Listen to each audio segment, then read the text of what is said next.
He thought he was hugging his little sister. She thought she was being attacked by a stranger in a suit. But what if that wrong hug was the beginning of the right love story?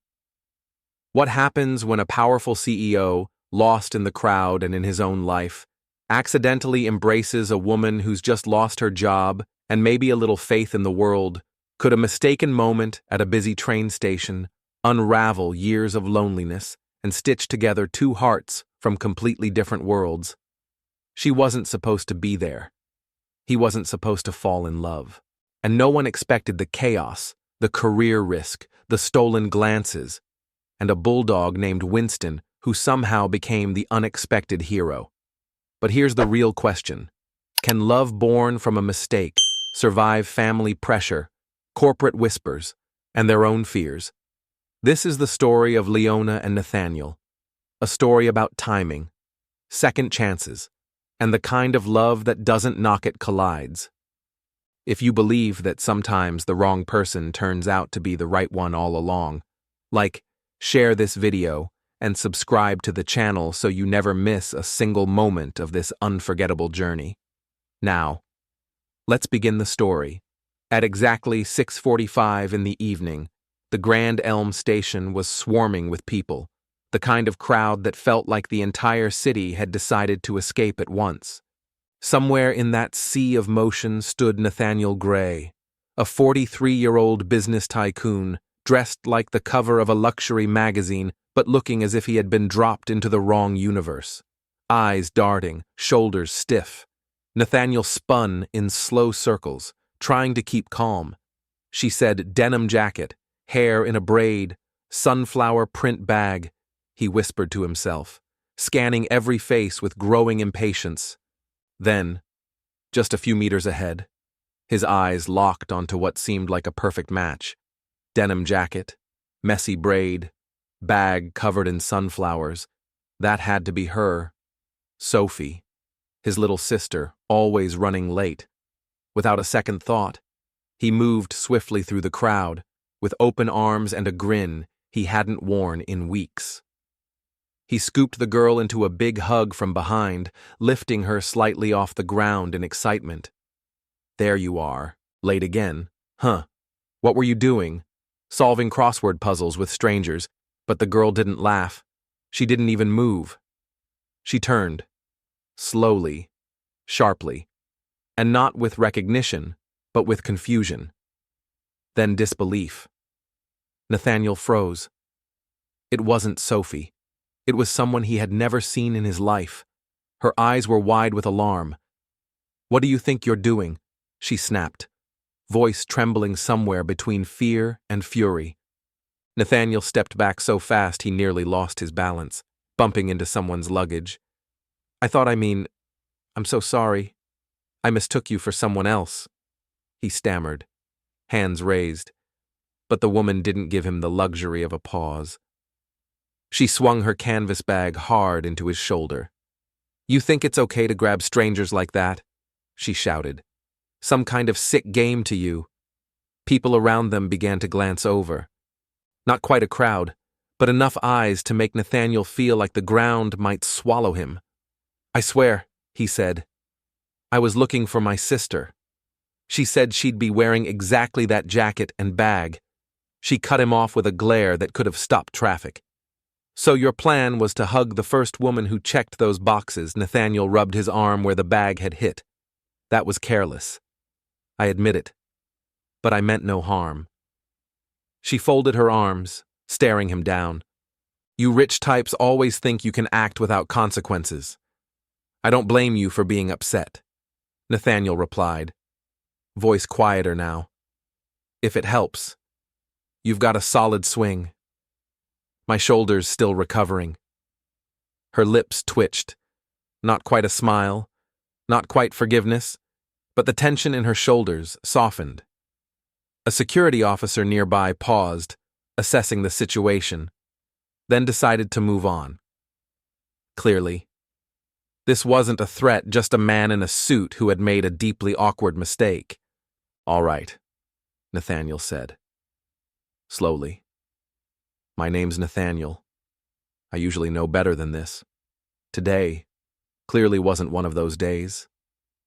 She eyed him for a moment. You dress like you own the moon, and you think this is just a misunderstanding. Perspective matters, he said with a small shrug. She shook her head. If this is your idea of a charming introduction, you're not doing great. He chuckled lightly. Fair enough. Peace offering. Nathaniel offered a sheepish grin. At least give me your name, so I know what to write in my apology letter, or court statement, depending on how this ends.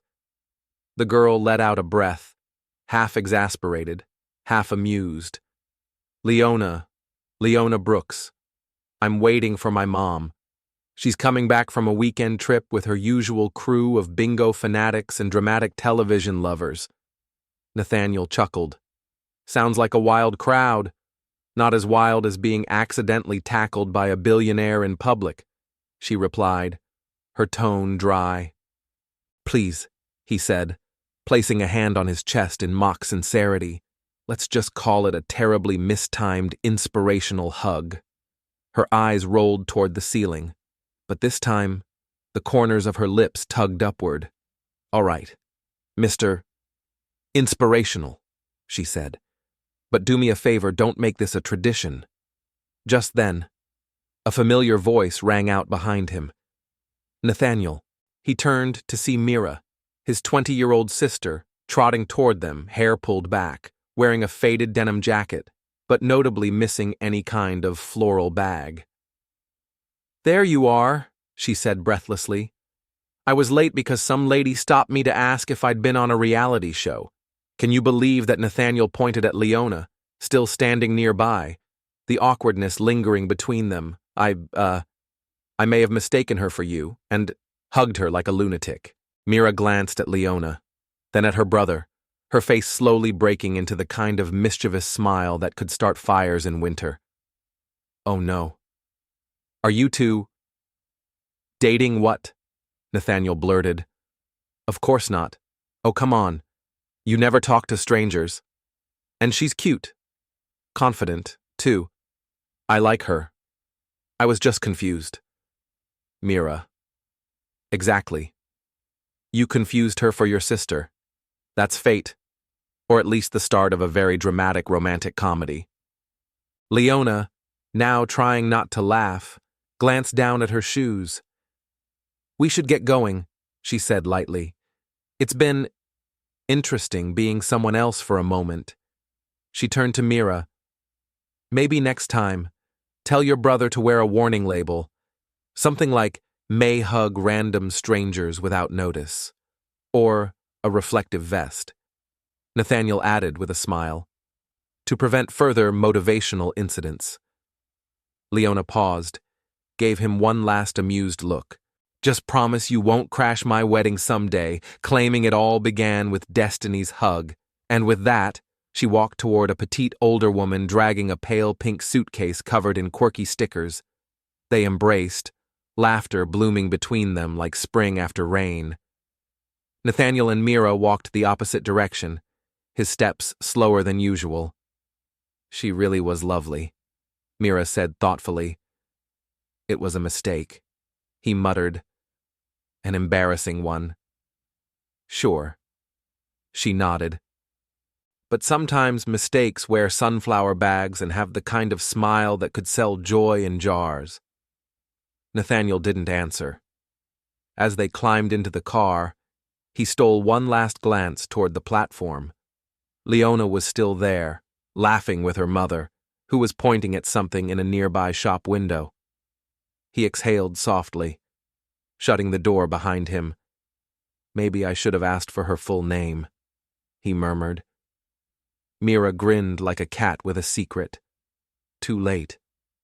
You're already halfway into your first dream about her. Nathaniel looked out the window, voice barely audible. I think I already started. It was supposed to be just another movie night. A light-hearted romantic comedy had just premiered, the kind where fate tosses two strangers into each other's lives after an accidental run-in. Mira had chosen it. Nathaniel hadn't argued. Coincidences happen, she had said. They arrived at the River Bay Mall just moments before the film began. The line at the concessions counter curled through the lobby like a restless ribbon. Nathaniel adjusted his sunglasses, a weak attempt to stay unnoticed in public. "You look like a retired spy trying to blend in," Mira teased. "Perfect. That's exactly the vibe I'm going for," he replied, but stopped mid-sentence, because just ahead, standing near the ice cream kiosk, was Leona. She wore a pair of pale jeans and a soft white shirt sprinkled with tiny sunflowers. She was laughing a real, unguarded kind of laugh, with a friend who spoke with her hands like she was conducting invisible music. "Mira," he whispered urgently, "don't turn around. Too late." Mira spun faster than a leaf in wind. "It's her," she said, voice not even trying to be discreet. "The girl from the station." Leona turned sharply, as if someone had pulled an alarm. Her eyes widened as she spotted Nathaniel awkwardly trying to hide behind his wallet. "You've got to be kidding me," she said, approaching with amusement dancing in her voice. "Is this your thing now? Hug strangers and then follow them to movie theaters?" Nathaniel pulled off his glasses, already defeated. "I swear this wasn't planned." "Oh, sure. Totally believable," she said. "I bet you slipped a tracker into my bag while you were practicing your surprise hug technique." "Hey, for the record," he replied, smiling, "you're the one who ambushed me with that purse of steel. I'm still nursing the bruise." Leona's friend leaned in, curiosity sparkling in her eyes. "So, who's the mystery man with the expensive shoes?" Nathaniel extended a hand politely. "Nathaniel Gray, Melanie," the friend said with a nod. "Ah, so this is the CEO Leona told me about. The one with the deadly hug and the scent of a luxury boutique." Leona gasped and elbowed Melanie. "I never said that." Nathaniel raised an eyebrow. "Playful. I'll take it as a compliment, though now I'm wondering what else I missed." "Don't mind her," Leona muttered. "She tends to dramatize." Mira, now practically glowing with delight, grabbed Leona's arm. "Wait, are you two seeing this film too? That's unbelievable. We should sit together." "I'm not sure that's." Nathaniel began, but Melanie cut in. "It's a fantastic idea," she said, exchanging a conspiratorial look with Mira. "Let's start a little club. Something like Operation Embarrass Nathaniel in Public. Founding members already present," Leona added, playing along. In the end, the four of them ended up seated in the same row, with Nathaniel and Leona strategically placed side by side thanks to their two new, overly enthusiastic matchmakers. As the previews rolled, Nathaniel leaned slightly toward her. Would a soda count as a formal apology? Maybe some popcorn, too. She smirked, at the very least. And possibly a handwritten apology certified by a licensed therapist. He laughed under his breath. When the lights dimmed and the movie began, something shifted. The story on screen followed a clumsy man who spilled coffee on a stranger, and then fate kept pushing them back together. "Again and again," Nathaniel whispered. "Subtle choice. Mira." She grinned without looking away. "No idea what you mean." At one point, during a quiet scene, Leona's arm brushed his. Neither moved.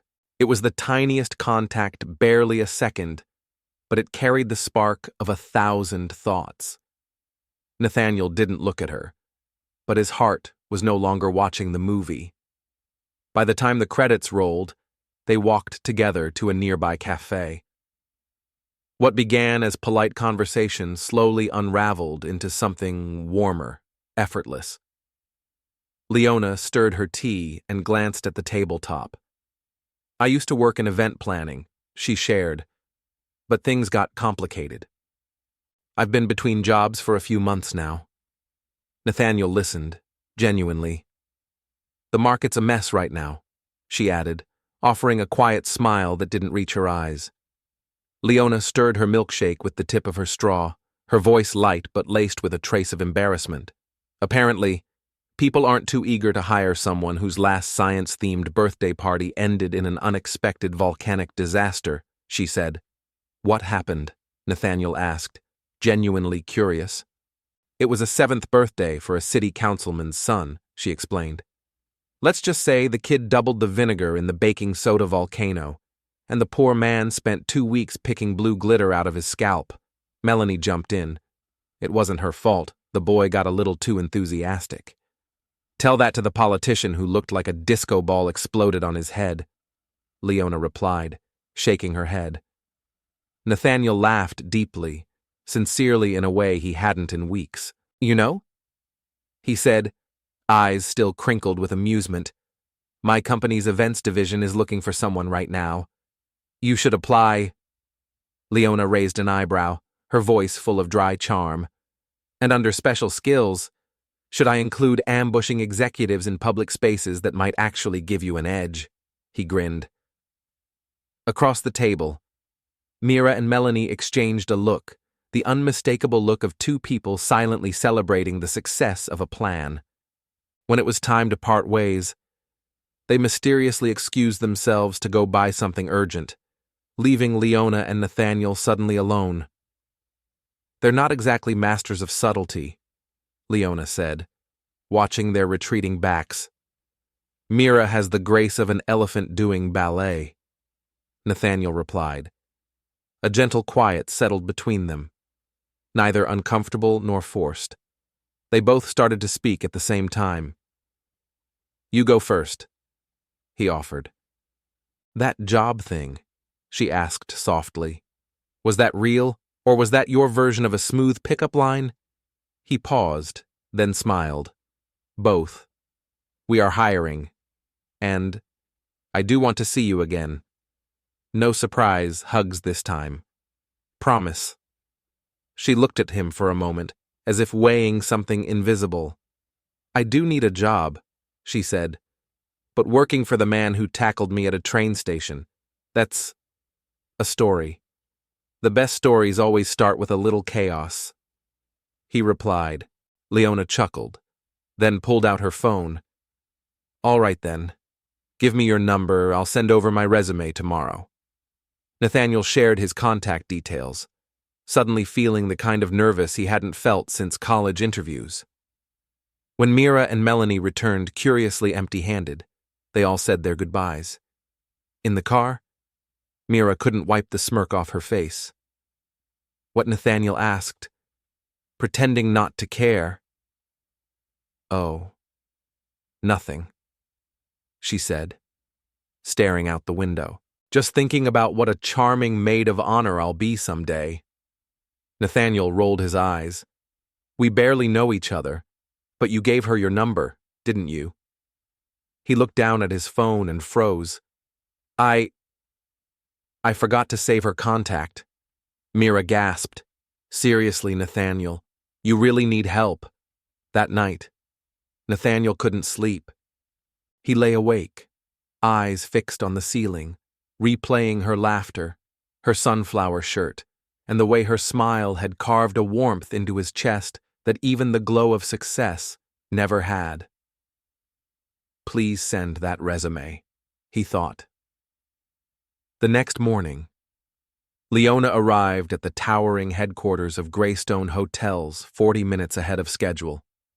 She sat quietly at the cafe across the street, mentally rehearsing every possible interview question while sipping a cup of coffee so strong it could raise the dead. This wasn't just a job, it was the chance she had been hoping for. She'd done her research more than she'd like to admit. Okay, it might have bordered on full-blown online stalking. Nathaniel Gray wasn't just some rich guy with a charming smile. He was also the person who held the key to turning her life around. The position was no small role either. Corporate Events Coordinator. It sounded like the kind of title that came with both pressure and possibility. Wearing her one and only business suit bought 3 years ago during an end-of-season sale, Leona tried to push away the doubt swirling in her stomach. Rent was overdue. Her fridge was almost empty, and her last real meal had been instant noodles dressed up with ketchup.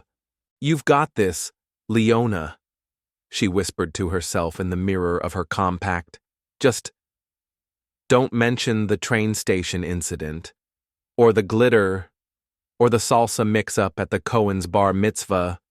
Taking a deep breath, she stepped into the glossy, marble-lined lobby, greeted by a receptionist whose smile belonged on a billboard. The receptionist greeted her with a brightness that belonged in a commercial for the world's happiest toothpaste. "Good morning. You must be Miss Brooks." "Leona Brooks." Leona nodded. "Yes. I have an interview scheduled for 10 o'clock. The receptionist glanced at the computer screen, then back at her with a curious smile. "Of course. You're expected on the 22nd floor. Mrs. Palmer will be meeting you there." Leona stepped into the elevator, her palms cold despite the layers of nerves already warming her from inside. She whispered the name again in her mind. "Mrs. Palmer." Good. Not him. That would have been complicated. The elevator doors opened to a floor lined in soft marble and quiet elegance. Waiting at the end of the hallway stood a woman with silver hair and the poise of someone who had seen the rise and fall of empires. "Miss Brooks, I'm Diane Palmer, head of human resources. Right this way. Please." Leona followed her down a polished corridor that seemed to stretch into the clouds. Outside a grand double door, Mrs. Palmer paused and turned. "Our CEO, Mr. Gray, likes to personally meet candidates for roles that directly impact brand experience." Leona blinked. "Mr. Gray, indeed. Nathaniel Gray himself. He doesn't do this often. Consider it an unusual honor." Leona's heart skipped. Wait. That Nathaniel. Before she could utter a word, the doors opened, and she was gently ushered into a sunlit room with a sweeping view of the city skyline. And there he was, Nathaniel, behind a massive oak desk, phone in hand, just as startled to see her as she was to see him. "Leona, Nathaniel Mrs." Palmer raised an eyebrow. "You two have met." Nathaniel stood abruptly, adjusting his tie like it might steady his pulse. "Yes. We crossed paths. Briefly. Quite literally." Leona added with a wry smile. "It was impactful." There was a beat of silence. Then Nathaniel turned to Mrs. Palmer. "Thank you, Diane. I'll take it from here." Once the door shut behind her, the room felt still not cold, but charged with something unsaid. "You actually applied," he said, walking around the desk to lean casually against it. "Well, you said the offer was real. I needed a job. It felt worth the risk. So yes. Truthfully," he said, "we are hiring. And also, I wanted to see you again. You admit it. Guilty." He smiled. "And yes, I saw your resume. The exploding volcano story, already famous in our HR inbox. You looked me up. My team is fast. But I may have..." Asked Mira. "Who asked Melanie? Who talks a lot? That should weird me out," she said, laughing. "But somehow, it's oddly flattering." He motioned to the chair opposite him. "Let's try to do this right. A real interview.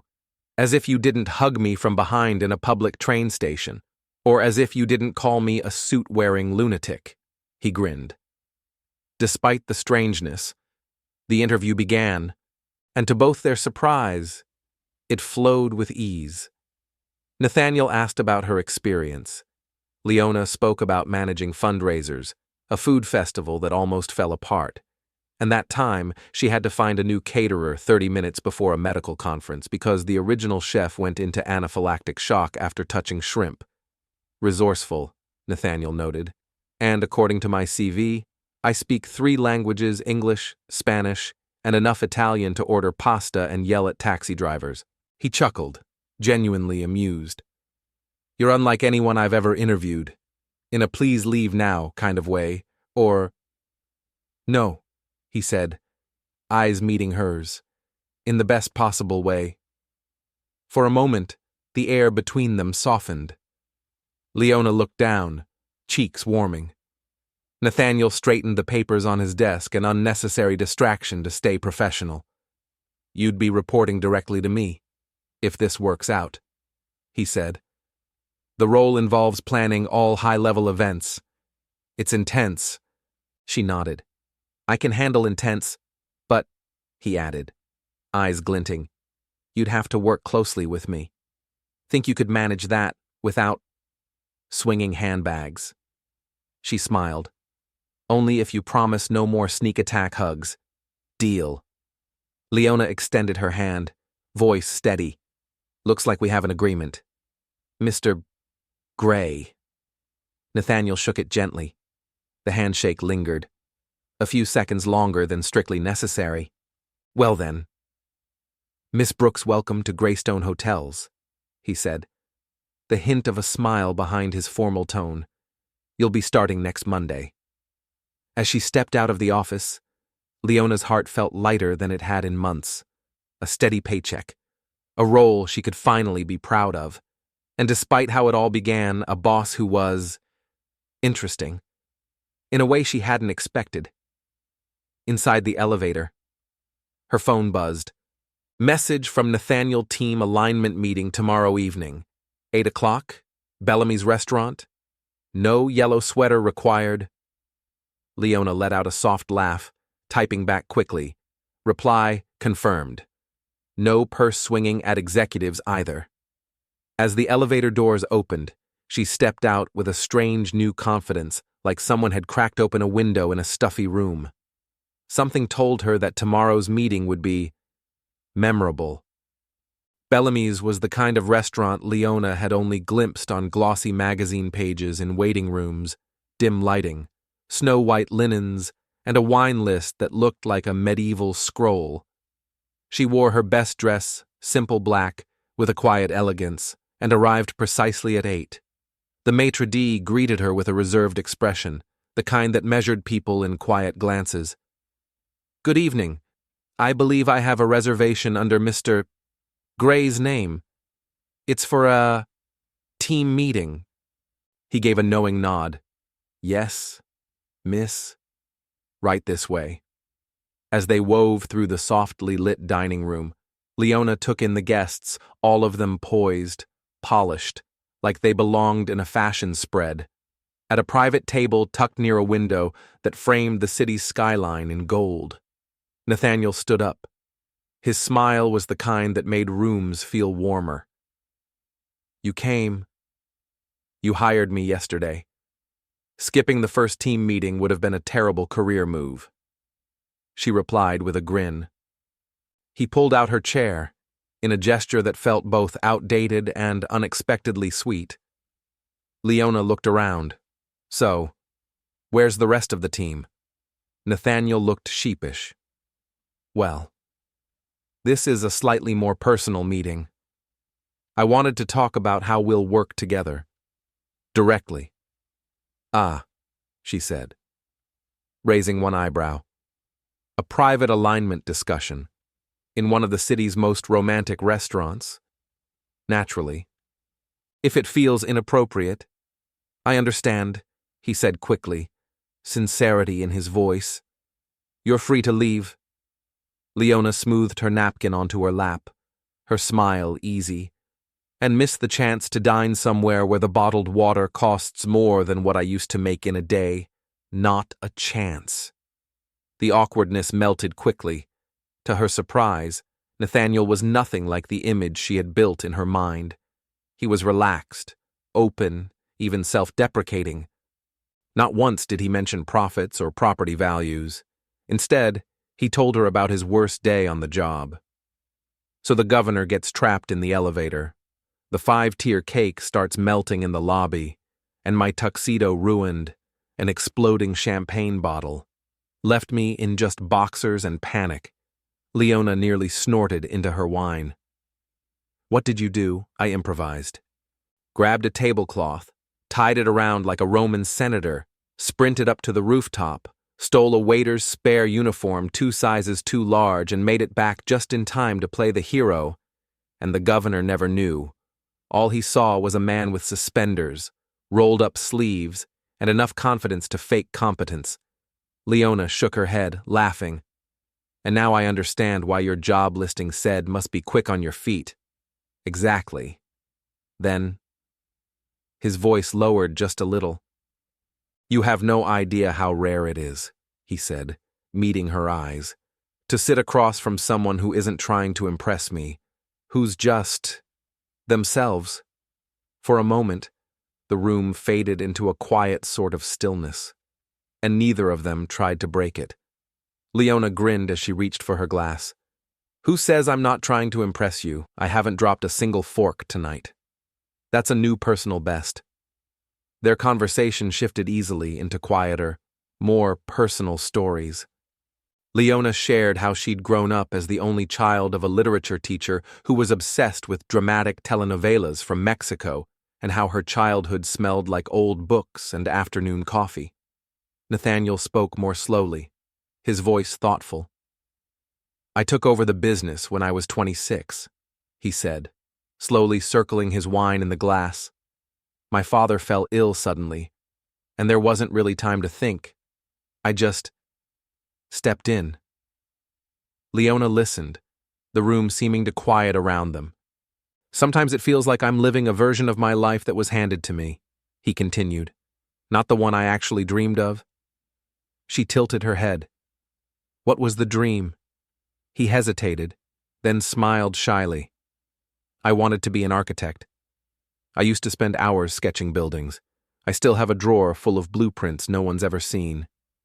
It's not too late, Leona said gently, coming from the woman whose last party ended in an accidental glitter storm. That, she said with mock pride, was a misunderstood artistic explosion. They both laughed, and as the laughter faded, Nathaniel leaned in slightly, not with urgency, but as if pulled by something quiet and honest between them. You're different, Leona, he said, and I mean that in the best way. Most people put on a show around me. But you hit me with a handbag on day one. She smirked. Well, the performance anxiety kind of disappears after you've already assaulted your future employer. Their dessert arrived delicate meringue layered with cream and berries. Nathaniel picked at the edge of his napkin, hesitating. I should say this now. Tonight wasn't a work thing. Leona raised her eyebrows in mock shock. Really? You mean revisiting your childhood disappointments isn't standard onboarding procedure? He chuckled, but his eyes remained earnest. I asked you here because I wanted to see you. Away from the office. No job titles, no expectations. So this is a date, if you'd like it to be. She stirred the cream on her plate slowly, thinking. This isn't simple, she said at last. You just hired me. The lines get blurry fast. I understand, he said, and I'll respect whatever boundary you draw. Truly. And if I choose not to draw one, Nathaniel's expression softened, his eyes lighting up in a way that made him seem far younger. Then I'll try not to mess it up. The rest of the evening passed like a song, easy rhythms, quiet harmonies. When they stepped outside, the city shimmered beneath a velvet sky. Nathaniel offered her a ride home. You don't have to, she said. I can grab a cab. I'd really prefer to, he said, unless you still think I'm the lunatic from the train station. Now you're the overdressed restaurant lunatic, she teased, much more refined. In the car. Silence fell, but it wasn't awkward. It was full, restful. Leona glanced sideways at him as he drove, the lines of his face calm, focused nothing like the version of him she had once imagined. When they pulled up in front of her apartment, an old building with cracked steps and charm, he turned off the engine but didn't speak right away. Tonight was unexpected, he said finally. In a bad way, she turned to face him, in the best possible way. Nathaniel leaned forward, slowly, giving her every second to pull away. She didn't. Their kiss was gentle, hesitant at first, then something deeper sparked beneath it, something that surprised them both. When they parted, they stayed close, breathless. That was, he began, a mistake she offered, suddenly unsure. No, he said. That was incredible, but maybe complicated. Should we pretend it didn't happen? She bit her lip, thinking. Professionally. Probably. And personally, she met his eyes. Personally, I think I'll remember that kiss every time you tell me to plan a board meeting. Nathaniel smiled as he reached up to gently brush a strand of hair from Leona's face. Monday, he said softly. Back to being professionals. Remember right. Total professionals, she echoed. I won't even recall that I once accused you of being a perfume-wearing creep in a train station. She stepped out of the car, gave him a small wave, casual, easy, and disappeared through the front door of her apartment building. Once inside, Leona closed the door, leaned back against it, then slowly slid down to the floor, grinning like a fool. Her heart beat against her ribs like a second voice, and her cheeks were still warm from the kiss. Her phone buzzed. Nathaniel. Got home safe. Just letting you know I'll keep pretending tonight didn't happen while secretly thinking about it every 5 minutes. Leona laughed silently. Reply deal. See you Monday, Mr. Gray. Strictly business. She added an angel emoji, then flopped onto her bed and buried her face in the pillow, letting out a muffled scream like a teenager with a crush. Monday came, and with it, the balancing act. Leona's first week at Greystone Hotels felt like performing ballet on a tightrope while juggling paperwork and office politics on fire. During the day, she and Nathaniel played their parts well. Miss Brooks, could you please coordinate the vendor calls? Of course, Mr. Gray. But when the sun set, their texts came alive with humor, ideas, and quiet glimpses into each other's minds. Late-night conversations danced between their favorite cities and a debate about whether thin crust or deep dish pizza was the superior art form. Her department was 2 floors below his, but Nathaniel always seemed to have reasons to check in personally, here for project updates, or just raiding our pastry tray again, Leona asked one morning, catching him in the break room with a chocolate donut. Both, he mumbled, mid-bite. Great leaders are multitaskers, but not everything was playful. The first signs of friction came quietly, stares that lingered a second too long, conversations that stopped when she entered a room. And at the center of the tension stood Natalie Harper, the poised and polished marketing director, who, according to hushed office lore, had admired Nathaniel since his very first board meeting. With her flawless blonde curls, power suits, and a voice always a little too sweet. Natalie had a way of making Leona feel like she'd walked into the wrong scene. One morning, catching Leona mid-conversation with Nathaniel in the hallway, Natalie paused with a tilt of her head. Tell me, sweetheart, do the printers run themselves where you used to work? Leona didn't miss a beat. No. Natalie. But we did have assistants. I suppose here we have marketing directors with free mornings. Nathaniel coughed into his sleeve to hide his laugh. Still. Things escalated quickly. When Leona was asked to lead the highly anticipated launch event for the new coastal resort in Monterey, a project Natalie had clearly been eyeing, the air shifted. In the next meeting, Natalie's voice was calm but tight. With all due respect, she's only been here 2 weeks. Nathaniel didn't blink, and in 2 weeks, she's demonstrated more initiative than most in 2 years. The decision stands.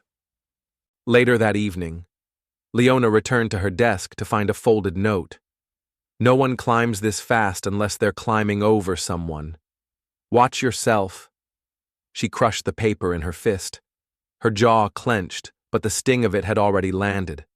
The looks, the hushed tones in hallways. She could feel the quiet judgment sliding along the walls behind her. By Friday, the week had worn her down. She stepped into the elevator, only to find Nathaniel already inside. For a moment, she hesitated, as if standing on the edge of something she couldn't name. "You all right?" he asked, concern etched across his brow. "I think we're being too visible," she said quietly. He looked confused. "Visible people are talking. Nathaniel, about me, about us, about how fast I got this role." His jaw tensed. "Who it doesn't matter," she said, shaking her head. "Maybe we should be more careful." The elevator chimed, and she stepped out without waiting for a response, leaving him standing alone, his thoughts louder than the hum of the doors closing behind her. That day, Leona kept her distance, pouring herself into every detail of the upcoming event. Color palettes, guest lists, logistics, anything but eye contact, anything but the memory of his hands, his voice, his kiss. That evening, as the city melted into the warm hues of sunset, Leona's phone rang. Melanie's voice burst through the line, full of mischief. "So tell me, corporate Cinderella, did the prince sneak in another kiss today?" "Don't start." "Mel," Leona sighed. "It's complicated. Complicated like we kissed and now we're dodging rumors complicated. Or he's my boss and I don't know if I'm losing my mind complicated." Leona stared out the window at the skyline, her fingers tapping the desk slowly. "I mean, we kissed. Once. We've talked. A lot. But it's not like we're official." Melanie's tone softened. "Do you want it to be official?" Leona hesitated. "I don't know. Mel. He's wonderful. But he's also Nathaniel Gray, CEO of a luxury empire. I plan birthday parties with glitter bombs. His world has wine lists. Mine has microwavable soup." Unbeknownst to Leona, just outside her office, someone was listening. Natalie Harper stood near the corner, her phone angled just enough to snap a photo, Leona smiling softly, the city stretching behind her like a movie backdrop. Perfect ammunition for whispers. Monday arrived with a tension already in the air. Leona had barely set her bag down when Nathaniel appeared at her door, jaw tight. "We need to talk," he said. She followed him to his office. He closed the door carefully. "My father wants to meet you." Leona blinked. "Your father, as in Richard Gray, the chairman." He nodded, running a hand through his hair, the gesture of a man walking a mental tightrope. "Someone sent him photos of us. He's not happy." "Photos?" she asked. Her voice caught between confusion and disbelief. "What kind of photos? Us talking, laughing, you on your phone, smiling, nothing inappropriate, but enough to be twisted." Leona felt her stomach twist. "What do we do? I'll handle it," Nathaniel said firmly. "Don't worry." But not worrying was easier said than done, especially when, just after lunch, Leona received an invitation that made her hands go cold. "Mr. Gray will see you. Top floor. Immediately. The top floor. The domain of Richard Gray. A place few employees ever stepped into unless it was for a promotion. Or a problem." Leona entered a space that looked more like a modern museum than an office. Polished stone floors. Rare art, floor-to-ceiling windows that made the city seem small. Behind an imposing desk sat a man who bore Nathaniel's eyes, but none of his warmth. "Miss Brooks," he said without rising. "Sit." Her legs were suddenly not quite steady, but she obeyed. "It's a pleasure to finally. Let's not waste time." He interrupted. My son has always had a weakness for pretty distractions in the workplace. Leona's face burned. Excuse me. He pushed a few photographs toward her, Nathaniel laughing with her near the break room, a hallway exchange, her on the phone, smiling out the window. These were sent to me yesterday. Anonymous, but suggestive. There's nothing suggestive about them, Leona said carefully. They're just moments. He leaned back in his leather chair, hands folded. Miss Brooks, let's not pretend. You seem intelligent. You must understand the optics. Leona didn't reply. This company isn't just business. Richard continued. It's legacy. Nathaniel is meant to inherit it one day. And with that legacy comes image, expectation, alignment. Are you saying I don't align? She asked quietly. I'm saying, he said, his tone sharp as glass. You're a woman from a modest background. You arrived here recently, promoted quickly. That raises questions. In our world, perception is reality. Leona's hands clenched under the desk. So this is about class, about where I came from. It's about what the board, the media, and the public see when they look at him and, by extension, who stands beside him. The room fell into a heavy silence, broken only by the soft hum of the air system. Leona stood, her voice low but steady. Thank you for the clarity, Mr. Gray. And with that, she left the office, 100 thoughts crashing through her chest like waves on stone. Leona felt the heat rising in her chest, not from shame, but from something deeper, rawer. I earned that promotion, she said, voice calm but trembling beneath. My background doesn't cancel out my ability. My work speaks for itself. Richard Gray didn't flinch. His smile was thin, measured, and utterly void of warmth. I'm sure you believe that, he said smoothly, but perception isn't always built on truth. A whisper, a glance, a photo, they travel faster than intent. And then, the door opened. Nathaniel stepped in, fury visible in every step. Enough, he said. You don't get to interrogate my team like this. Richard raised an eyebrow, unbothered. We were simply discussing expectations. Expectations, Nathaniel snapped. You were implying threats. He turned to Leona, eyes softening. You okay? She nodded, barely, but inside, everything felt wrong. Miss Brooks, Richard said, his voice laced with false politeness. Would you give us a moment? She walked out slowly, but even with the door closed, she could still hear them, voices raised, sharp, words like scandal, reputation, legacy bouncing through the marble hallway like ghosts with claws. Back at her desk, Leona couldn't focus. Everything she'd worked for felt suddenly fragile. Her phone buzzed. It was Melanie. Emergency lunch. Now. No excuses. At the tiny cafe around the corner. Leona sank into her seat. He said I was a distraction, she muttered. That I'm climbing the ladder by clinging to Nathaniel's coat. What a jerk, Melanie said, fury flashing in her eyes. What are you going to do? What can I do? He owns the building. And Nathaniel, I don't even know where he stands anymore. Almost on cue. Her phone rang. Nathaniel. We need to talk. 15 minutes later. He walked in. His eyes were stormy, jaw tense, but his shoulders carried a weight that looked older than he was. Melanie stood, grabbing her purse. I'll leave you two. Call me. Alone. Nathaniel sat down and exhaled slowly, rubbing his hands over his face. My father. He's a relic, a powerful one.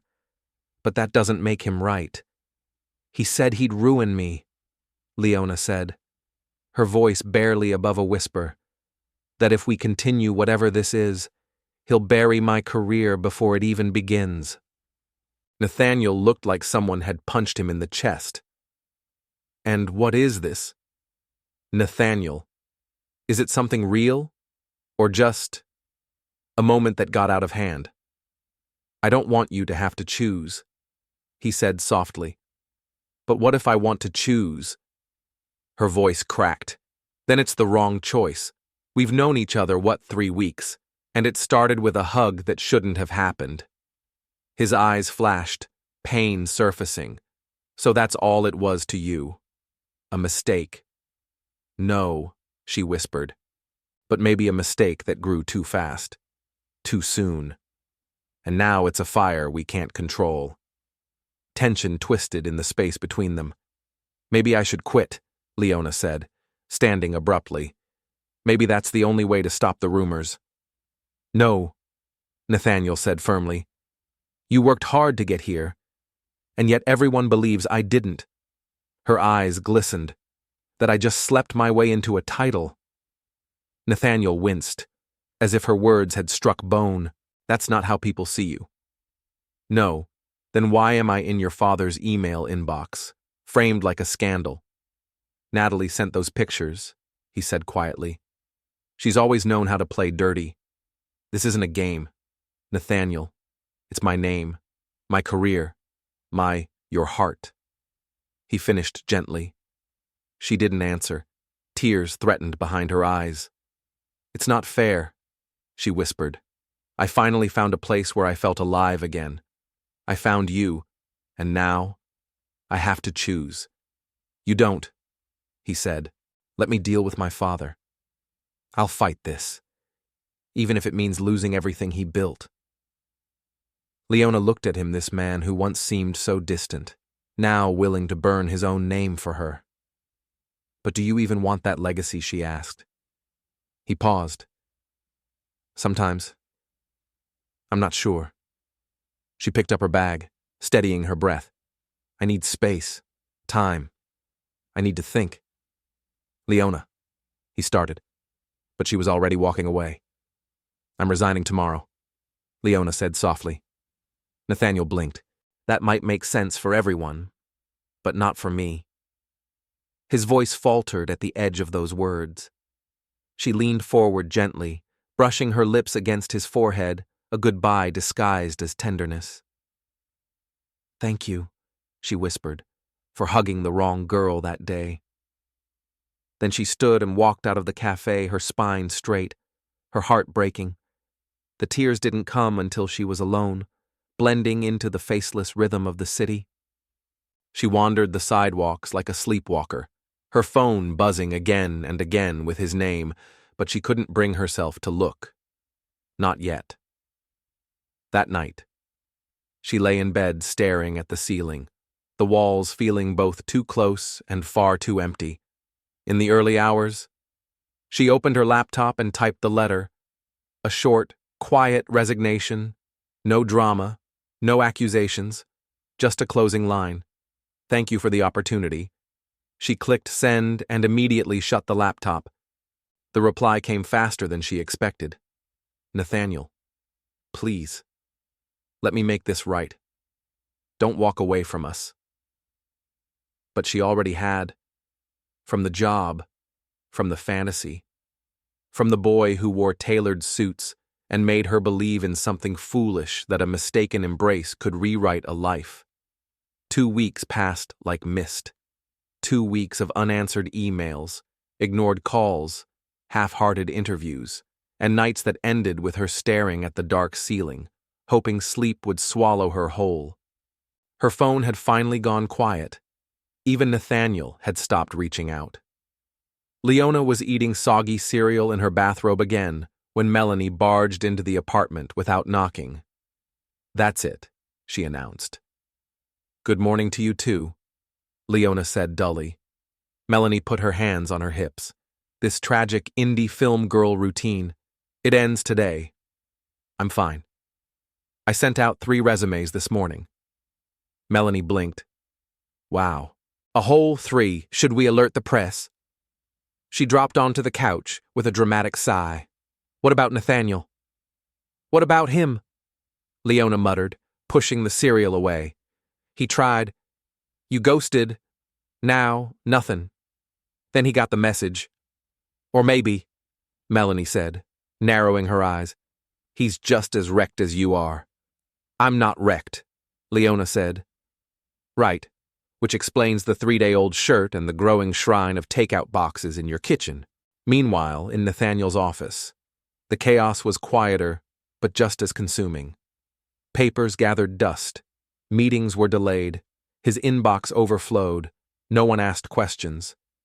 They avoided his eyes, avoided his silence. Emily didn't.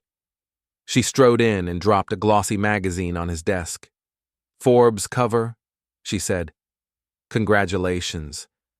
You look like a man who got run over by his own career." Nathaniel didn't respond. "You met her at a train station," Emily continued. "It's poetic, actually, and now you're here, sulking like some tragic prince. I'm working. You're staring at a window." He looked up, his eyes dim. "What do you want me to do?"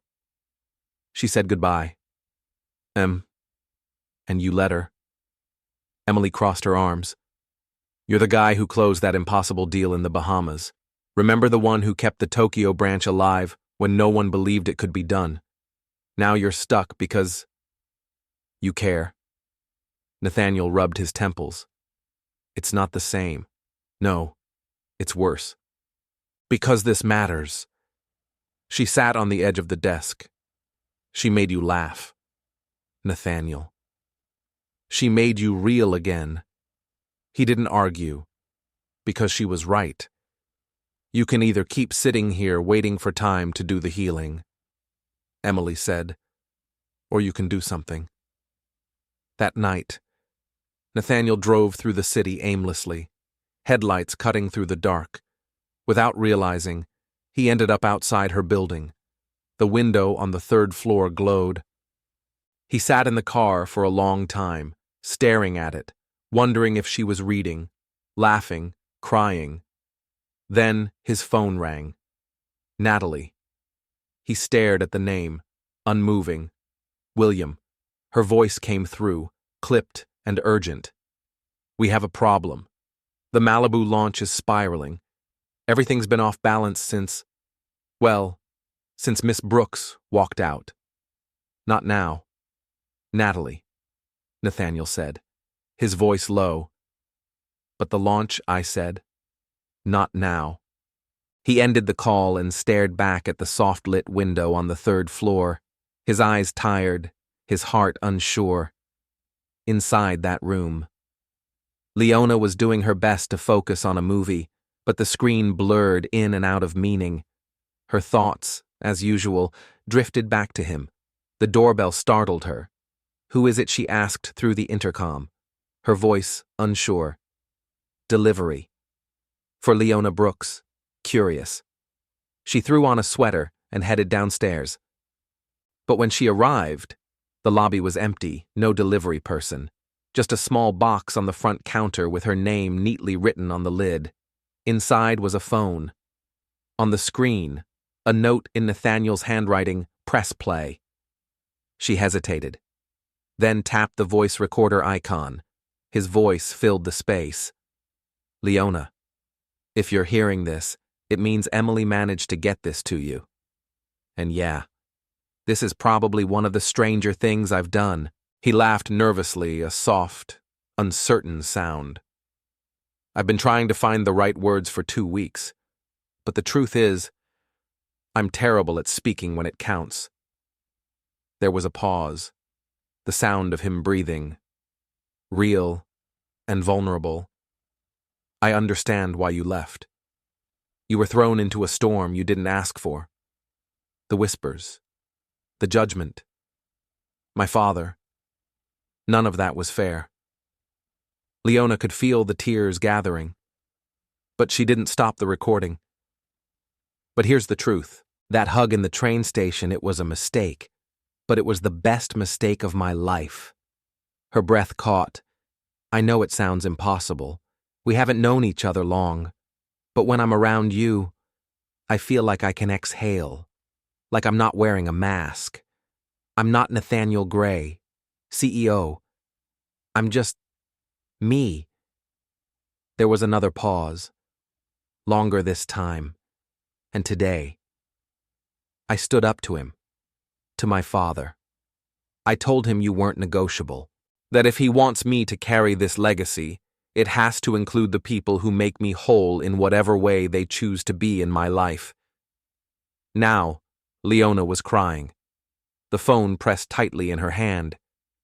If there's any part of you that still wonders what if, I'll be at the cafe by the lake in Central Park. Tomorrow, 6 o'clock. If you don't come, I'll understand. I won't reach out again. Silence. Then the recording ended, and Leona stood alone in the lobby, holding that small phone as if it contained a heartbeat. Across the street, Nathaniel saw the lights in her apartment flicker off. He started the car, his chest heavy, but for the first time in weeks, a flicker of hope glowed quietly inside him. Elsewhere, in the sparkling heart of the city, the Grand Astoria Hotel pulsed with life. The annual Greystone Gala, the largest night of the year, was in full swing. A blend of wealth, ambition, and soft-spoken million-dollar handshakes. Leona adjusted her catering uniform, black, plain, functional. After weeks of unemployment, she had taken a temporary job with a hospitality staffing agency. Life has a sense of irony tonight. She was working the very event she had once been meant to organize. Appetizers to the East Ballroom. Champagne rotation every 40 minutes. No underage hands near the flutes, she instructed the staff firmly, her voice steady despite the butterflies dancing inside her chest. Her temporary supervisor, a large man with an absurd mustache and the name Gregory stitched on his vest, looked at her with approval. You've done this before, Leona offered a tight smile. Something like that.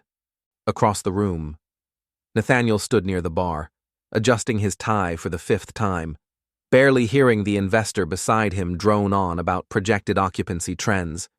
From a distance, Richard Gray watched him carefully, the stern set of his jaw betraying his displeasure. Nathaniel, he murmured as he approached, you need to focus. But Nathaniel's eyes weren't on charts or boardrooms anymore. They were searching for something real, for someone. Tanaka's considering expanding into 3 more properties in Tokyo, Richard Gray said, watching his son closely. He's waiting for confirmation. I'm listening, Nathaniel replied, jaw tense. You've been distracted. I'm focused. You don't look it. Ever since that incident, Nathaniel turned sharply. She has a name, Dad, and I've already said what I needed to say about it. Richard exhaled, long and heavy. Son, I know you think it's love, but I know it is. And yet she left. No fight. No goodbye. She didn't leave, Nathaniel said coldly. She was pushed, and you know it. Before the tension could stretch further, the lights above them flickered, then snapped off entirely. A wave of confusion rolled through the ballroom like thunder. What's happening? Richard barked. A flustered manager rushed over. Electrical issue, sir. The backup system should have kicked in automatically, but in the growing murmur, a calm, steady voice rose above the noise. Everyone, please stay where you are. We'll have lighting shortly. There's no danger. Nathaniel froze. He knew that voice. Every word was etched into his memory. Leona. In the darkened hall, Leona had taken charge without hesitation. The catering team panicked. Guests whispered nervously, but she remained calm. With a phone flashlight, she directed servers to distribute candles to each table. Over her radio, she spoke clearly to the maintenance crew. She sent half the catering team to the terrace, where the last sliver of daylight remained, and rerouted the premium dishes and vintage champagne there. A voice called out through the darkness. Who's in charge here? The hotel manager's locked in the control room with a panic attack, Leona replied, not looking up. And who are you? The voice asked again. Temporary staff. But tonight, I'm making sure your event doesn't collapse. From across the room. Nathaniel watched, stunned. When the emergency lighting finally kicked in, it painted her in soft amber light. She was radiant, focused, composed, brilliant. Leona.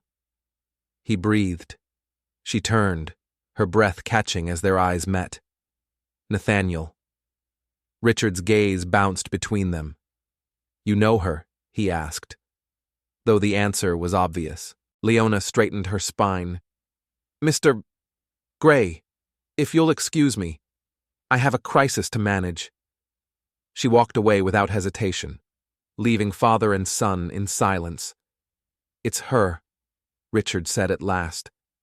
Nathaniel didn't blink. Yes. And it seems she's salvaging your $1 million event.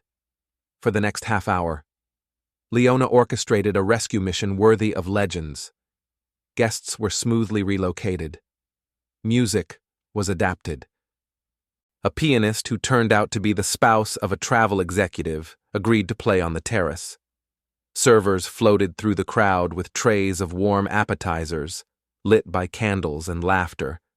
When the lights finally returned, the disaster had transformed into something magical, a spontaneous, exclusive soiree that people would talk about for years. The hotel manager, red-faced and sweating, approached Richard with an apologetic tone. We've located the issue, sir. I deeply regret the interruption. Richard waved it off, eyes narrowed. That young woman who was, catering staff. The manager stammered. I believe she's temporary. Nathaniel had seen enough. He stepped up onto the small platform beside the band, who were tuning up for the second half of the night. He took the microphone with quiet resolve. Ladies and gentlemen, he began. Thank you for your patience during our little adventure. Soft laughter rippled through the crowd. At Greystone Hotels, we pride ourselves on excellence, on flexibility, on grace under pressure. His eyes scanned the room, and then they found her. And tonight, we all witnessed that excellence not in spreadsheets or contracts, but in the hands and heart of someone who reminded us why we do what we do. From behind one of the grand pillars, Leona tried to make herself invisible. It didn't work. I'd like to invite someone to the stage, Nathaniel said, his voice steady but filled with something deeper, more vulnerable. The person who turned what could have been a disaster into something unforgettable. A spotlight moved across the crowd. It landed on her. Leona Brooks. She froze. Her heart jumped. Every gaze in the room seemed to turn toward her all at once. Still. She took a breath, forced her legs to move, and made her way to the stage one step at a time. Nathaniel extended a hand. His whisper barely reached her over the applause. Trust me. She placed her hand in his and stepped up beside him. Leona was once part of our team, he said, turning to face the room. And tonight, she reminded all of us why that was one of the best decisions this company ever made. The room erupted in applause. Even some of the most rigid executives nodded in appreciation, not at the CEO, but at her. Her composure, her creativity, her ability to act with grace under pressure. These are the values we strive for at Greystone Hotels. He paused. His next words came slower, almost trembling. And if I can speak not as a businessman, but as a man, she also represents something else to me. Something very personal. A hush fell over the room. Richard Gray, seated at the front, lifted his chin, watching his son closely. Sometimes, Nathaniel said, life gives us gifts that come dressed as mistakes, a wrong turn, A misunderstood hug at a crowded train station. Leona blinked, tears welling. But sometimes, what feels like an accident is actually the beginning of something real. He turned to her, forgetting the audience, the pressure, the spotlight. I was a fool. Leona. I should have fought harder. I should have told you out loud that you're worth every risk, every choice, every change. She stared at him, her emotions caught somewhere between love and disbelief. I'm not asking you to come back to the company, he said. I'm asking you to come back to me. For a moment, the room was silent. Then someone clapped from the back. It grew, one by one. Dozens of hands joined until the room roared with applause. Even Richard Gray stood reluctantly. Perhaps, but he clapped, and for the first time, his son didn't look away. Leona wiped her tears and smiled through them. That was wildly unprofessional. Mr. Gray, she said, laughing softly. Absolutely fireable behavior. He smiled, breathless. Then fire me, and right there, in front of nearly 300 of the industry's most polished elites. She kissed him not with drama, but with quiet certainty. 3 months later, Leona sat cross-legged on the couch in her new apartment, sun pouring through the windows, half-unpacked boxes scattered around like old chapters not yet closed. The place was bigger than anything she'd lived in before, though she insisted on paying rent herself. Her new company, Abrasoto Events, already had a waiting list of clients. Many of them came by word of mouth. Many whispered his name. Her phone rang. Melanie. How's the city's most sought-after entrepreneur today? Overwhelmed, exhausted, terrified, and kind of ridiculously happy. And the romance with the CEO still surprisingly functional, Leona said with a smile. Though his father still makes that face like he swallowed a lemon. But you organized his anniversary party, Melanie reminded her, and charmed half his uptight friends. You're a genius, more like a strategist. Leona laughed. Fine line. I'll let you get ready. Call me later. Leona hung up and looked around. The apartment wasn't perfect yet, art still on the floor. Books not yet shelved, but it already felt like hers. Her phone buzzed again. Nathaniel. On my way. Emily's excited. Prepare for a round of very personal questions about our future. She laughed, sent back a panic emoji, and stood to get dressed. She chose something simple, soft, not a corporate suit, not a catering uniform, just a dress that made her feel like herself. And when she glanced in the mirror, she saw a woman who had lost everything, and then built something better on her own terms. The doorbell rang. Ching, shak, vao gi, atra. Nathaniel stood there, holding a small bouquet of wildflowers and wearing the kind of smile that still made Leona forget how to breathe. Ready for my sister's interrogation, he asked, pressing a gentle kiss to her forehead. Emotionally somewhat. Where is she? She'll be late. As always. Fashionably chaotic. As they drove through the city, Nathaniel seemed off. He tapped his fingers on the steering wheel. Checked the rearview mirror too many times. You okay? Leona asked. You're acting like you just robbed a bank. What, me no? Perfectly calm, totally standard Saturday. Nathaniel Gray. You're a terrible liar. Your ear turns red when you're hiding something. He instinctively touched it. Seriously, like a traffic light. What are you up to? Nothing, he said too quickly. Just really excited for lunch. But instead of turning toward their usual bistro, he veered down a quiet lane into a park Leona had never visited. I thought we were meeting Emily. She's meeting us here, he replied, parking the car. The path he led her down was dappled in sunlight and completely silent, as if the world had paused. And then, through the trees, she saw it, a clearing, a small round table set for two, white linen, candles flickering even in daylight, flowers in glass jars, a bottle of champagne and a bucket of ice. "Nathaniel," she whispered. "What? Is this a picnic?" "With good lighting," he said, trying to sound casual. "And Emily running late," he admitted with a grin. Suspicion flickered in her eyes, but the quiet beauty of the moment softened her edges. Lunch was perfect, all her favorite dishes, served one by a silent, graceful waiter who seemed to vanish between trees. "Is this a celebration? I forgot," she asked, smiling as dessert arrived. "Not quite," Nathaniel said, suddenly quieter. He reached across the table and held her hands. "Do you remember the first time we met?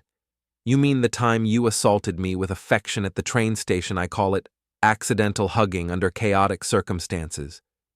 You called me your sister, and said something about old ladies and Uno," he added, laughing. "Details," she said, her voice softening. He grew more serious. "That wrong hug changed my life." Her heartbeat stumbled. "Nathaniel, let me finish before I lose the courage." He exhaled. "These months, they've been the most real I've ever felt. You make me better. You make me laugh. You make me forget what people expect and remember what I want. You're doing great," she whispered, her eyes glossy.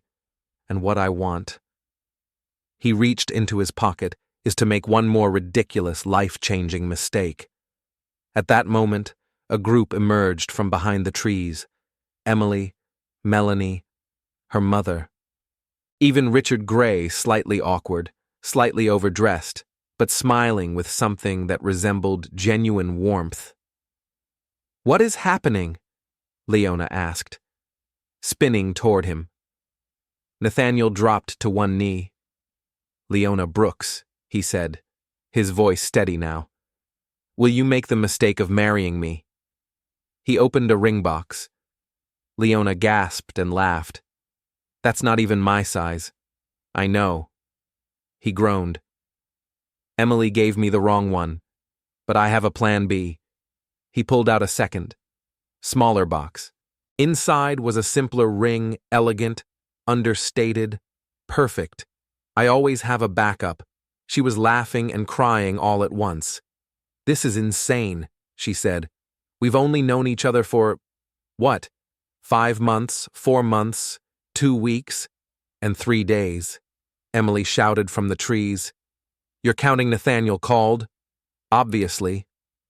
Leona looked around, at the man kneeling before her, at the people who had watched them grow, at the sky above, clear and honest. Then she looked back into Nathaniel's eyes and smiled. Leona looked into Nathaniel's eyes, her fingers trembling slightly. "Yes," she said, her voice soft but sure. "Yes, I'll make this beautiful, unpredictable mistake with you." Laughter and applause erupted around them as Nathaniel slid the right ring, onto her finger. He kissed her gently as Emily cheered. Melanie whistled, and even Richard Gray smiled.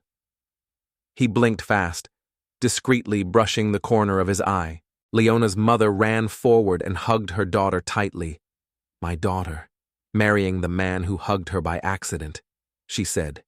"If this were a telenovela, no one would believe it." "Mama, please," Leona blushed. "But it's true.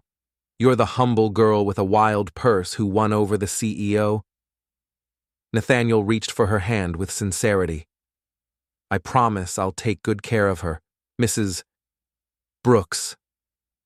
"I'm sure you will, dear. And if you don't, well, you've met the purse." Everyone laughed, the joy genuine and full.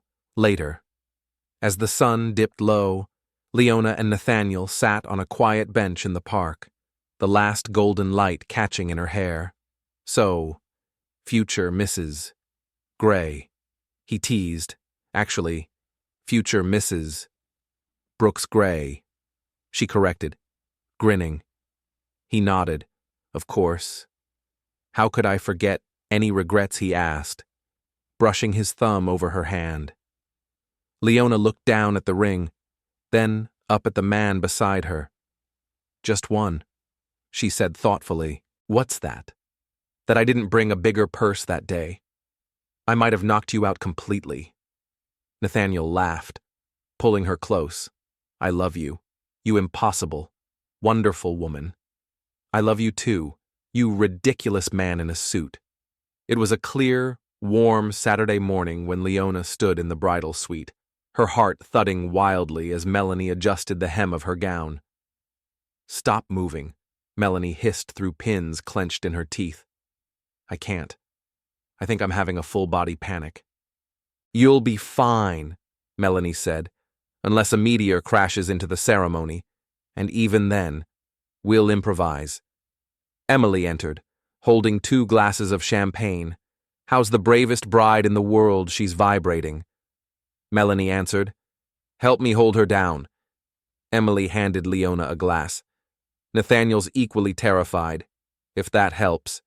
He's changed his tie 3 times, and his socks twice. Leona laughed nervously. Somehow that doesn't help. But it's cute. At that moment, her mother burst in, holding a small box wrapped in layers of tissue paper. My daughter, she said, breathless. I brought something important. Mama, if that's the tiara from Aunt Consuela, better, her mother declared with flair. She opened the box, revealing a delicate embroidered handkerchief ivory lace, soft with age. This belonged to your grandmother, who got it from her mother, who got it from hers, passed down for love stories born from chaos. Leona's eyes shimmered. Mama, it's beautiful. And look, her mother pointed. Your initials, and today's date, hand-stitched in the corner. Leona held the fabric to her heart.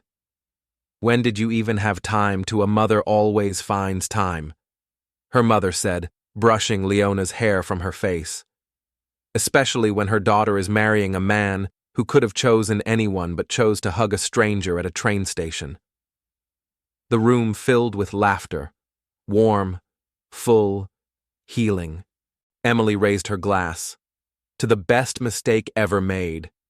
To unexpected encounters, Emily said, raising her glass. And accidental hugs that somehow work out, Melanie added with a grin. Meanwhile, across the estate in a room filled with bow ties, cufflinks, and last-minute nerves, Nathaniel stood in front of a mirror adjusting his 3rd suit of the day. His best friend and best man, Marcus, watched him with barely disguised amusement. It's just a suit, man. It's not just a suit, Nathaniel replied, tugging at the collar. It's the suit. Marcus chuckled, lounging on the couch. You've pulled off billion-dollar mergers without blinking. What's got you sweating now? Nathaniel took a breath. That was business. This is forever. Marcus's grin softened.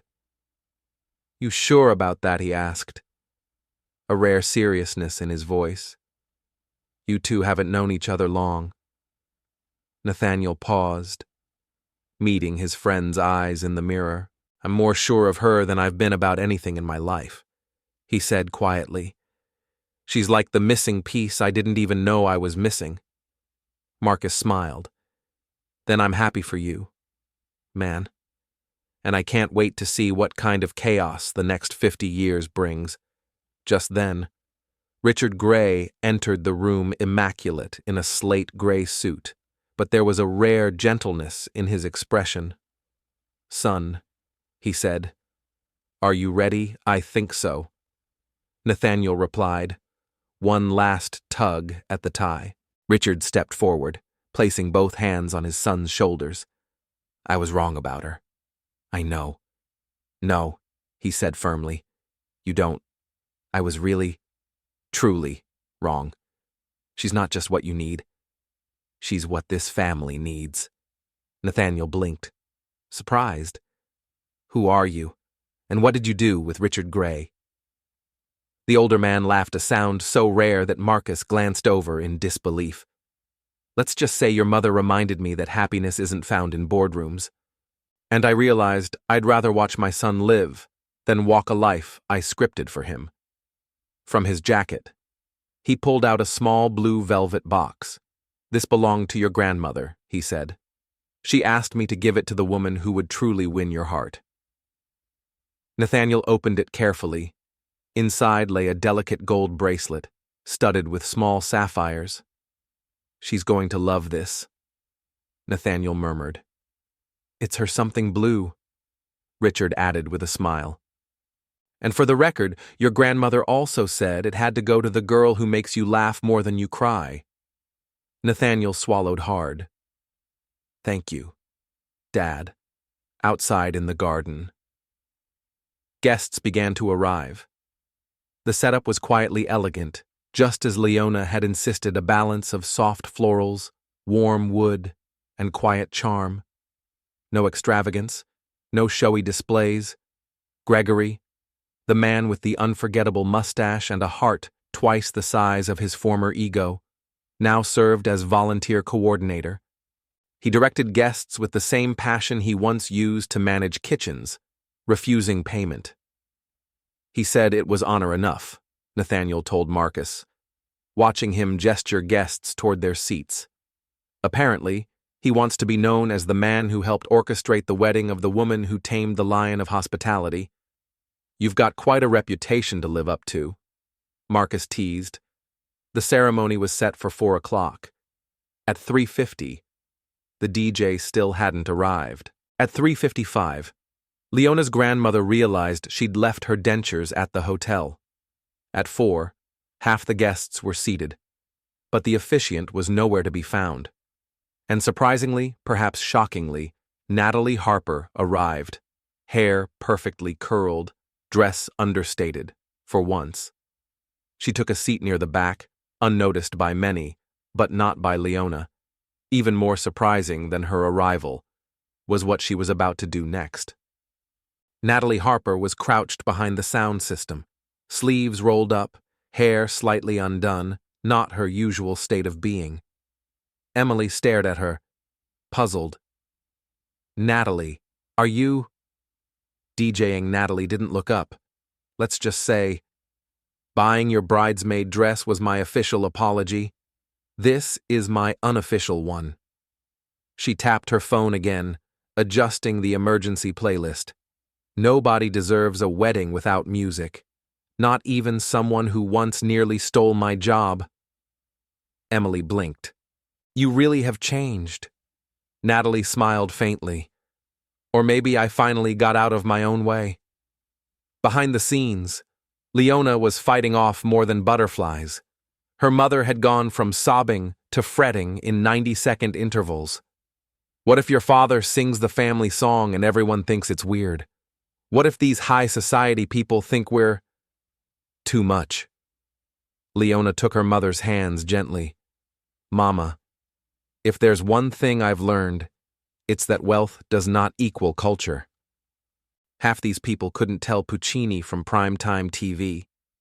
Her mother laughed through the sniffles, and after 2 glasses of champagne, even Dad's falsetto will sound like opera. Melanie peeked through the curtains, eyes wide. DEFCON 1. Your uncle just told 3 CEOs that he once won a Latin dance championship in 1979. Leona sighed, hand to her forehead. How many glasses of wine, enough to believe he can outdance Richard Gray? He's preparing a challenge. This is going to feel less like a wedding and more like a failed cultural merger. Leona groaned. Emily slipped an arm around her. Good. My side looks like they escaped from a finance catalog. We need this chaos. Even fate seemed to join in. The delay caused by the missing officiant had a hidden blessing. Leona's grandmother had time to retrieve her dentures, hand-delivered by a chauffeur Nathaniel had personally dispatched. "My grandson is a saint," the old woman declared, carefully securing them into place. Imagine sending a driver to fetch a smile for an old lady. At 4:15, somehow, everything fell into place. The officiant arrived, flushed and apologetic. The DJ, operating from Natalie's carefully curated playlist, played soft classical guitar from her phone. Guests mingled freely, fashion elites and barbecue enthusiasts exchanging tips, champagne flutes clinking between people who'd likely never meet again. Richard Gray stood among a cluster of Leona's aunts who, naturally, were teaching him how to salsa. "I never thought I'd see my father dance," Nathaniel said to Emily, shaking his head. "I think Leona's done more for this family in 6 months than therapy did in 10 years. She whispered back. The music swelled. Nathaniel stood at the altar, heart pounding, eyes locked on the path. Emily walked first, radiant and proud. Then Melanie, half grinning through teary eyes. And then everyone rose. Leona appeared at the end of the aisle, the light catching on her simple gown, her arm linked with her mother, who was already sobbing. "Mama, you promised you wouldn't cry," Leona whispered. I lied. Her mother sobbed louder, unbothered. The crowd smiled, but no one expected what happened next. Bounding down the aisle, tongue out and tail wagging furiously, came Winston, the family's beloved French bulldog wearing a tiny floral collar and carrying the rings on his back. The laughter that broke out was warm and unfiltered. Leona paused mid-step. "Seriously, you trained him, Nathaniel, at the altar, beamed. He trained me first." Just after the exchange of vows was about to begin, the unexpected happened. Winston, the tiny French bulldog in a miniature bow tie, decided it was his moment for glory. He tore down the aisle like a four-legged comet, barking joyfully as guests turned in their seats, laughing and cheering. Winston Emily hissed, half rising, trying to catch him. But the pup had other plans. He sprinted directly toward Leona, jumping up against her legs as if reuniting with an old friend. Leona bent down, laughing, completely unbothered by the wedding gown she was now kneeling in. "Is this the something borrowed?" she joked. Nathaniel chuckled. "We're not even married yet, and he's already chosen his side." When she finally reached the altar, Leona looked radiant, glowing with something beyond joy. Nathaniel could barely speak. "You're indescribable. Indescribable good or indescribable disaster," she teased. "The best kind.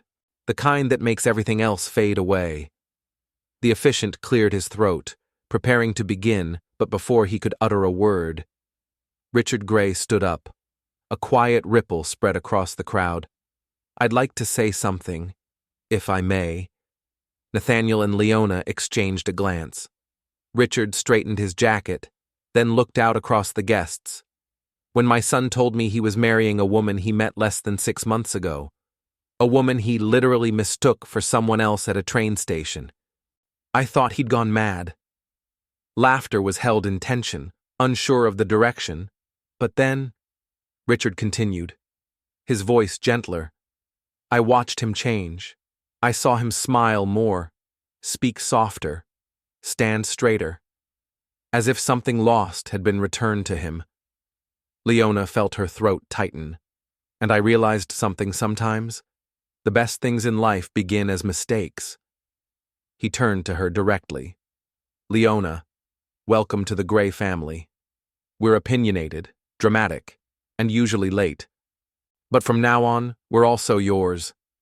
The guests laughed, and the warmth in the air became almost tangible.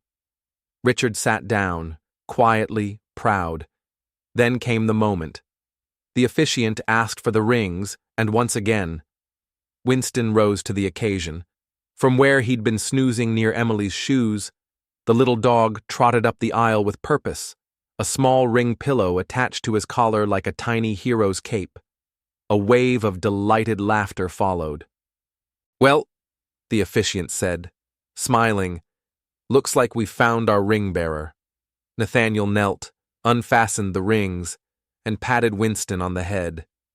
Good job, buddy. It was time. Nathaniel turned to face Leona, holding her hands. Leona, he said, his voice full of emotion. When I hugged you at that train station, thinking you were someone else, I didn't know I was actually hugging my future. You taught me that I don't need to have all the answers. I just need to be real with you. I promise to hold you every day, always with a warning, and always with all my love. The crowd chuckled, and more than a few tears shimmered. Then it was Leona's turn. Nathaniel, she began, her voice unsteady but strong. I smacked you with a purse the first time we met. Definitely not the most romantic opening, but you kept showing up, with that ridiculously confident grin like someone who knew how the story ended. And you were right. I promised to walk beside you through every success and every mistake. And I promise to only ever swing that purse again if you really deserve it. Laughter rang out again, and even the officiant chuckled before continuing, but Nathaniel gently raised a hand. Before we finish, he said, I have one more promise to make. He reached into his jacket pocket and took out a small, blue velvet box. This was from my grandmother. She told my father it should go to the girl who makes me laugh more than I cry. He opened it. Inside was a delicate bracelet gold, with tiny sapphires glinting in the sun. Leona gasped softly. Nathaniel gently fastened it around her wrist. Something blue, she whispered, her voice trembling. And something true. He added, to match the sky in your eyes. Nathaniel whispered so only Leona could hear, as he slipped the sapphire bracelet onto her wrist. When the moment came for their vows for the words that would tie them together forever, neither hesitated. I now pronounce you husband and wife, the officiant said, smiling. You may kiss the bride. Nathaniel cupped her face with both hands, his touch gentle, reverent. Thank you, he whispered, for being the wrong person, at the most right time. And thank you, she murmured back, for giving the most perfect wrong hug in the world. Their kiss was met with joyful applause. Emily sobbed openly, waving tissues like surrender flags. Melanie let out a proud, shrill whistle, and even Richard Gray looked quietly moved. At the reception, celebration bloomed like wildflowers. Leona's grandmother, teeth firmly in place, danced with one of Nathaniel's uncles to a salsa beat. The DJ, now finally on duty, mixed everything from classical waltzes to retro pop in a corner. Leona's mother was deep in conversation with Richard about the intricate plot lines of Mexican soap operas. But the moment that surprised everyone came when Natalie stepped onto the stage, clutching the microphone. All chatter died. Good evening, she began, visibly nervous. I know most of you are wondering what I'm doing here. Leona raised an eyebrow, cautiously amused. I owe the bride an apology, a public one. Natalie continued. I let pride, jealousy, and fear make me someone I'm not proud of. She turned toward the head table. Leona, I tried to compete with you in a race you never asked to run, and instead of seeing your brilliance, I saw a threat. She raised her glass. But today, watching you and Nathaniel, I realized something. The best things in life happen when you stop trying to control the outcome. So cheers to the couple who reminded us that love is best when it's unexpected. She paused, then added with a grin. Also, are you hiring in your events department? The room burst into laughter. Leona stood, smiling, and walked over to hug her warm, sincere, gracious. Later, as the evening softened into golden tones and music drifted like mist, Nathaniel took Leona's hand and led her away from the crowd. Are you happy? He asked. More than I imagined possible. she said. Even with the chaos, especially with the chaos, she replied, glancing back at the joyful collision of both families. Emily teaching dance steps to Leona's cousins, her mother showing vacation photos to curious executives, Winston zigzagging between tables collecting head pats and scraps of cake. Leona leaned her head on Nathaniel's shoulder. "This is ours," she said. "Messy, beautiful, real." Nathaniel hugged her, not like the first day, rushed and mistaken, but with the kind of tenderness that comes from knowing exactly who you're holding. "You know," Leona whispered with a smirk. "I've always wanted to ask." "What?" "How did you not realize I wasn't your sister?" Nathaniel laughed, sheepish. "I was so focused on surprising her. I saw the yellow sweater, the backpack, and just went for it." Leona smiled. "Best mistake of your life." He nodded, easily. The music changed to a soft, romantic melody. Nathaniel offered his hand. "May I have this dance, Mrs. Brooks Gray?" Always, Mr. Gray. Under strings of lights, surrounded by laughter and love, they danced. And as the world blurred around them, Nathaniel leaned close and whispered in her ear, "Nothing like the wrong hug to lead you to the right place." Leona closed her eyes, resting her head against him. The most right place in the world. Sometimes, love doesn't arrive with fireworks. Sometimes, it shows up in a crowded train station, wrapped in a yellow sweater and mistaken identity. Leona and Nathaniel's story wasn't perfect.